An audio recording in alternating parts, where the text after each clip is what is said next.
अस्सलाम वालेकुम। मैं ग्रेड 3 की उर्दू टीचर मैं सुमेरा। आज मैंने आप लोग को मर्दानी उर्दू में सफ़र नंबर 33 पर दी गई तफहीम करवाई है।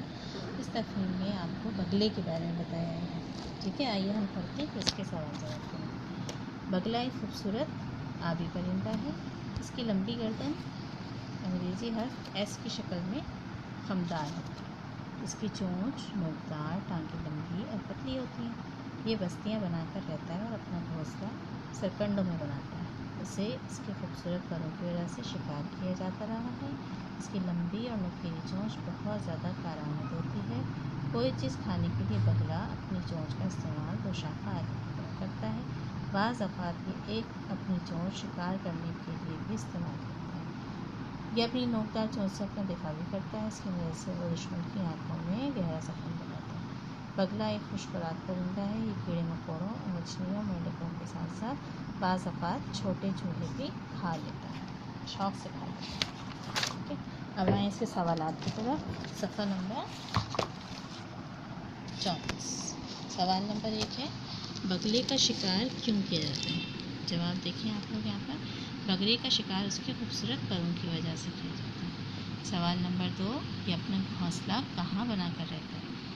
जवाब इसका है कि अपना घोंसला सरकंडों में बनाकर रहता है। सरकंडों में बनाकर रहता है। सवाल नंबर 3, बगले की चोंच उसके लिए कैसे मुफीद है? जवाब इसका है, बगले की चोंच उसके दिफा के लिए और शिकार करने के लिए मुफीद है।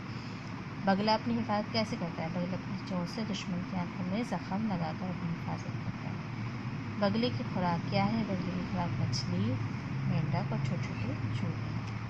ठीक है, अब नीचे सरगर्मी देखें आप लोग। यहाँ पर एक्सरसाइज दी गई है। अल्फाज मुतज़ाद, लंबी, छोटी, पसंद, नापसंद, उलट लिखना है इसमें। पतली, मोटी, दुश्मन, दोस्त, तवील, मुख्तसर, खूबसूरत, बदसूरत। ठीक है, इस तरह से ये हमारी सरगर्मी करते। अब आ जाए सफ़ा नंबर 35 पे। सफ़ा नंबर 35 पे जीम सरगर्मी देखें। पैराग्राफ से 4 इसम ज़मीर तलाश करके लिखिए।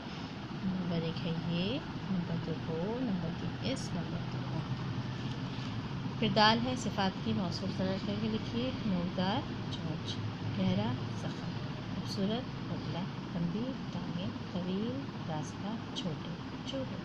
ठीक है, सिफ़त है, खासियत, मौसूफ जिसकी खासियत है। अब आखिर में दिए हुए हैं अल्फाज का अंग्रेज़ी तर्जुमा करें। चूहे कहते हैं रेड को, मेंढक फ्रॉग, चोंच बीक, परिंदा बर्ड, खुराक फूड, दिफा डिफेंस। ठीक है, इस तरह हमारी ये तफहीम मुकम्मल हो गई। वो स्टूडेंट जिनका ये काम मुकम्मल नहीं है, वो तमाम स्टूडेंट ये वाला काम अपना मुकम्मल कर लें। आज का उनका काम मुकम्मल हो जाए। जज़ाकुमुल्लाह खैर।